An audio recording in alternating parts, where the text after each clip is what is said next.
Don't wait for opportunity, create it. अवसर की प्रतीक्षा में मत रहो, अवसर तलाशो, अवसर की खोज में रहो। ये मत सोचो कि सफलता तुम्हारे पास बिना कुछ किए आ जाएगी। सफलता के लिए बहुत कुछ करना पड़ता है। सफलता त्याग व कुर्बानी मांगता है। एक और प्रोवर्ब है, don't find difficulties in your opportunity but find opportunity in your difficulty. यानी कि अपने अवसरों में कठिनाई मत तलाशो, बल्कि अपनी कठिनाइयों में अवसर तलाश लो। एक बार फिर से स्वागत है सभी स्टूडेंट्स मेरे चैनल इंग्लिश क्लासेस में। तो स्टूडेंट्स, मैंने पिछली वीडियोस में आपको प्रिपरेशन स्टार्ट कराया था, और प्रिपरेशन जो मेन प्रिपरेशन है उनका कैसे यूज़ होता है, कहाँ पे यूज़ होता है, कैसे यूज़ करेंगे, मैं पिछले वीडियोस में आपको बता चुका हूँ। और आज फिर से उपस्थित हूँ प्रिपरेशन का सिलेबस लेकर। देखिएगा स्टूडेंट्स, अब आज जान लेते हैं प्रिपरेशन है क्या। हालांकि इसके पहले भी मैंने आपको बता दिया था कि प्रिपोजिशन क्या है। देखिएगा स्टूडेंट्स, प्रिपोजिशन वह शब्द समूह है जो किसी नाउन या प्रोनाउन के पहले प्रयुक्त होकर उस नाउन या प्रोनाउन का अन्य शब्द के साथ संबंध बताता है। जैसे ये किसी नाउन या प्रोनाउन के पहले प्रयुक्त होता है, किसी नाउन या प्रोनाउन के पहले प्रयुक्त होता है और उसके साथ उसका संबंध बताता है। जैसे देखिएगा, the cat is sitting under the table, the cat is sitting under the table, यानी ये कैट और टेबल का संबंध बता रहा है। देखिए, टेबल के पहले अंडर यूज हुआ है, तो ये द टेबल और कैट का रिलेशन बता रहा है। ठीक है, यानी कि बिल्ली जो है वो टेबल के नीचे है। दूसरा देखिएगा, we need a roof over us, यानी कि हमें अपने सर पर छत चाहिए। तो यहाँ पे अस और रूफ के बीच में ओवर जो है रिलेशन बता रहा है। तो जो संबंध बताता है उसे प्रीपोजिशन कहते हैं। और ये नाउन के पहले भी प्रयुक्त होता है या नाउन या प्रोनाउन के बाद भी प्रयुक्त हो जाता है। देखिएगा, जैसे प्रीपोजिशन का प्रयोग नाउन या प्रोनाउन के पहले नहीं भी हो सकता है, यानी कि पहले जरूरी नहीं कि प्रीपोजिशन का प्रयोग नाउन या प्रोनाउन से पहले ही करें। This is not any condition. ये कोई शर्त नहीं है कि नाउन या प्रोनाउन के पहले ही आप प्रयुक्त करेंगे, नाउन या प्रोनाउन के बाद भी प्रीपोजिशन का प्रयोग हो सकता है। जैसे देखिएगा, who was he talking to, उससे कौन बातें कर रहा था। ठीक है ना, उससे कौन बातें कर रहा था, तो टॉकिंग के बाद में टू लग गया।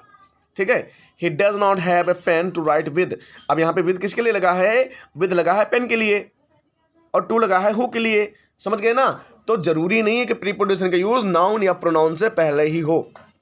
आगे देखिएगा स्टूडेंट्स, वो प्रीपोजिशन जिनमें आप कंफ्यूज रहते हैं कौन सा प्रीपोजिशन कहाँ यूज करना है, कैसे यूज करना है, वो देखिए ये पेयर्स दिए गए हैं यहाँ पे, कंफ्यूजिंग पेयर ऑफ प्रीपोजिशन।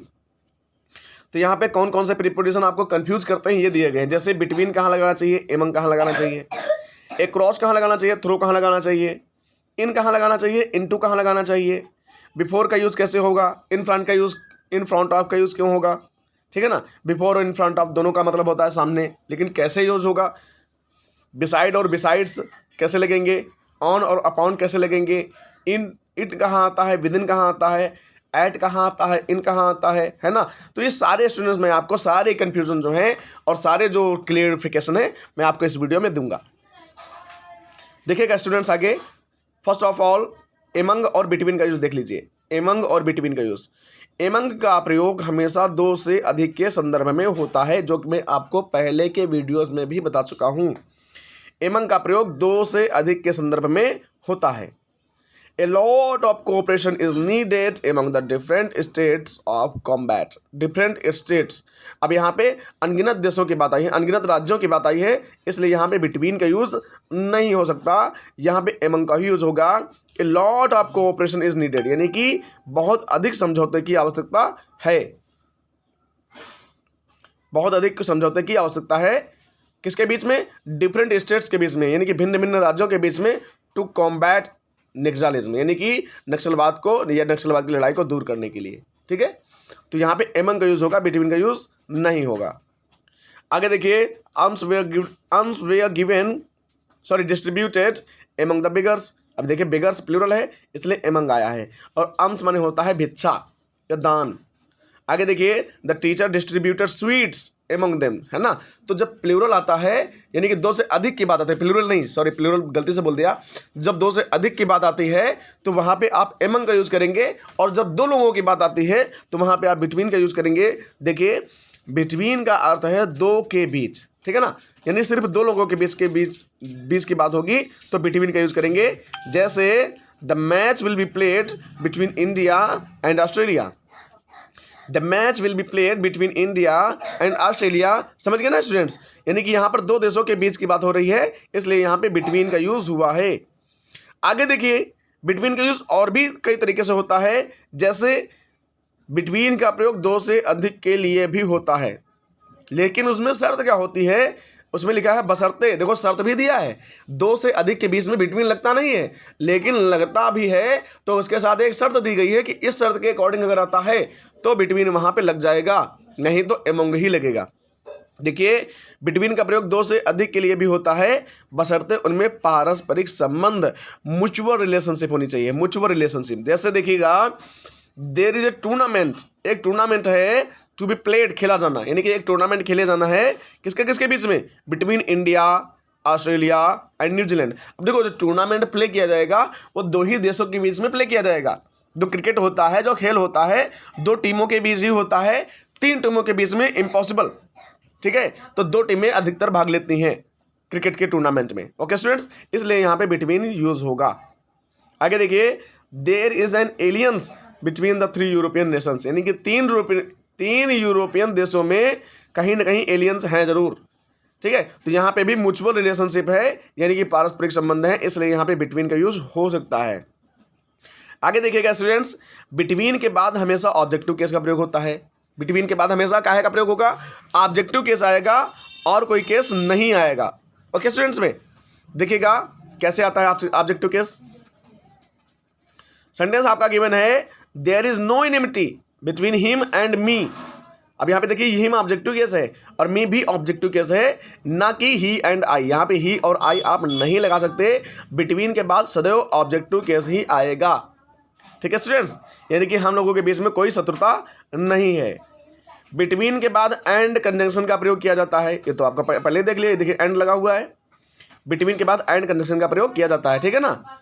जैसे the meeting will be held between 10 AM and 4 PM, यानी कि जो मीटिंग हेल्ड की जाएगी, मीटिंग जो लगाई जाएगी वो 10 से 4 के बीच में लगाई जाएगी। आगे देखिए, बिटवीन के बाद नाउन या प्रोनाउन हमेशा प्लूरल फॉर्म में होता है। नाउन हो चाहे प्रोनाउन हो, अगर वो प्लूरल में आता है, यानी कि देखिएगा तो प्लूरल में ही होता है, प्लूरल में आता नहीं है, प्लूरल में होता है। बिटवीन देखिए, बिटवीन द कंट्रीज हो गया, बिटवीन द स्टूडेंट्स हो गया, बिटवीन देम हो गया, बिटवीन अस हो गया, तो ये प्लूरल फॉर्म में आता है। ओके स्टूडेंट्स, आगे देखिए, बिटवीन के बाद कभी भी ईच एवरी आदि का प्रयोग नहीं होता है, तो बिटवीन के बाद में कभी भी ईच एवरी का प्रयोग नहीं कर सकते, यानी प्रत्येक के बीच या हर एक के बीच, तो वहाँ पे हर एक के बीच या प्रत्येक के बीच के लिए एवरी या ईच का प्रयोग नहीं करेंगे। बिटवीन ईच बॉय, जो कि गलत है, बिटवीन एवरी गर्ल, जो कि गलत है। तो ये हो गया बिटवीन का प्रयोग स्टूडेंट्स। आगे देखिए, एमंग का प्रयोग देख लीजिए। एमंग्स्ट का प्रयोग एमंग के अर्थ में ही होता है, यानी कि एमंग का प्रयोग होता है दो से अधिक लोगों के बीच में, दो से अधिक लोगों के बीच में। तो जिस प्रकार एमंग का प्रयोग होता है उसी प्रकार एमंग्स्ट का भी प्रयोग होता है। दोनों के प्रयोग के बीच का अंतर देखें, अंतर क्या है, अंतर बस थोड़ा सा ही है। दा से पहले ये भी यूज होता है और एमंग का भी प्रयोग करते हैं, लेकिन एमंग कहाँ लगेगा, एमंग्स्ट कहाँ लगेगा, among the boys, amongst the boys, यानी कि दा के पहले एमंग और एमंग्स्ट दोनों लग जाते हैं। लेकिन वो कौन सा डिफरेंस होगा, जहां पर सिर्फ एमंग आएगा या एमंग्स्ट ही आएगा, यानी कि जहां पर वो कौन सा डिफरेंस है, जहां पर ये आएगा या जहां पर ये आएगा। तो डिफरेंस ये है कि एमंग का प्रयोग कॉन्सोनेंट साउंड से शुरू होने वाले शब्दों के पहले, यानी कि जो कॉन्सोनेंट साउंड से शुरू होगा उसके पहले एमंग लगाएंगे। जो वॉवेल से पहले आएगा, यानी कि वॉवेल जो वॉवेल साउंड से शुरू होगा उसके पहले आप एमंग्स्ट का यूज करेंगे। देख लीजिए, एमंग देम, तो देम यहाँ से दा जो है टी से THE से दा बनता है, और दा आपका कॉन्सोनेंट है, इसलिए यहाँ पे एमंग आ गया। और अगर वॉवेल होगा तो वहाँ पे एमंग्स्ट आ जाएगा। ओके स्टूडेंट्स, तो आप सीख गए होंगे एमंग और एमंग्स्ट का प्रयोग। आगे देखिए, एमिड तथा एमिडस्ट का प्रयोग दो से अधिक के लिए होता है। इनके प्रयोग में वही अंतर है जो एमंग तथा एमंग्स्ट के प्रयोग में होता है। ये मैं सारे डिफरेंस आपको पहले की वीडियोस में बता चुका हूँ। अगर ये समझ में ना आए तो मैंने अपने हाथों से लिख के वीडियोस वो बनाए हैं, उसमें से देख लेना। ठीक है, पिछले वीडियोस आप देख लेंगे तो ये आपके प्रीपोजिशन सारे क्लियर हो जाएंगे, कोई डाउट आपके अंदर रह ही नहीं जाएगा, इतनी आसानी से आप समझ ही जाएंगे। जो पढ़ाने का तरीका है, जो समझने का तरीका है, वो इस प्रकार का है कि आपके भेजे में प्रवेश कर ही जाएगा। देखिएगा आगे students, the bill was pass amid pandemonium, ठीक है ना, पेंडेमोनियम, एमिड लिखा है ना, एमिड मतलब एमंग, तो दो लोगों के अधिक के बीच में है। यू आर सिटिंग एमिडस्ट अस, यानी कि आप हमारे बीच बैठे हैं, तो अस माने प्लूरल हो गया ना, दो से अधिक हो गया, इसलिए क्या लगेगा, एमिडस्ट। और चूंकि वॉवेल आया है तो एमिडस्ट लगेगा, या आप एमंगस्ट भी लगा सकते हैं। तो you are sitting amidst us and talking against us, आप हमारे बीच बैठे हैं और हमारे खिलाफ बातें कर रहे हैं, इसका अर्थ ये होगा। आगे देखिए, बिसाइड और बिसाइड्स का यूज़ कहाँ होता है, ये भी मैं आपको पहले के वीडियो में बता चुका हूँ, लेकिन फिर से रिवाइज क्या राय दे रहा हूँ। बिसाइड का मतलब होता है किसी के पास में या किसी के बगल में, और बिसाइड्स का मतलब होता है किसी के अलावा या अतिरिक्त। देखिएगा, ही सेड बिसाइड मी, वो मेरे पास बैठ गया, ठीक है ना। तो बिसाइड का मतलब किसी के पास या किसी के बगल में, और बिसाइड्स का अर्थ होता है besides his children his Neiphiu and nice where also present, यानी कि उसके भतीजे के अतिरिक्त, सॉरी उनके बच्चों के अतिरिक्त, उसके बच्चों के अतिरिक्त उसका भतीजा, उसकी भतीजी भी प्रेजेंट थे, ठीक है ना। सेरेमनी माने समारोह में। फॉर का अर्थ कहाँ होता है और सिंस का यूज़ कहाँ होता है, लगभग आपको स्टूडेंट से ये पता होगा, ये तो बहुत ईजी है। जब अवधि का उल्लेख हो तो परफेक्ट एवं परफेक्ट कंटिन्यूअस टेंस में फॉर का प्रयोग करें। जब अवधि का उल्लेख हो, ठीक है ना, यानी कि जब निश्चित अवधि ना हो, जब अनिश्चित अवधि हो, वहाँ पे फॉर का प्रयोग करते हैं। जैसे I have eaten nothing for a long time, तो फॉर ए लॉन्ग टाइम एक अनिश्चित अवधि है, तो यहाँ पे फॉर का प्रयोग होगा। She has been living here for 10 years, अब यहाँ पे देखिए 10 ईयर्स दिया गया। अब 10 ईयर्स कौन से 10 ईयर्स है ये कंफर्म नहीं किया गया है, इसलिए 10 ईयर्स एक अनिश्चित टाइम है, अनसर्टेन टाइम है, यहाँ पे फॉर का यूज़ होगा। आगे देखिए, जब शुरुआती समय का उल्लेख हो तो परफेक्ट एवं परफेक्ट कंटिन्यूअस में सिंस का प्रयोग करते हैं। शुरुआती समय का उल्लेख यानी निश्चित समय का उल्लेख, और जब निश्चित समय का उल्लेख होगा तो वहाँ पे सिंस का प्रयोग होगा। जैसे I have not seen him since 2009, अब यहाँ पे समय की निश्चितता बताई गई है, इसलिए यहाँ पे सिंस यूज होगा स्टूडेंट्स। आगे देखिएगा,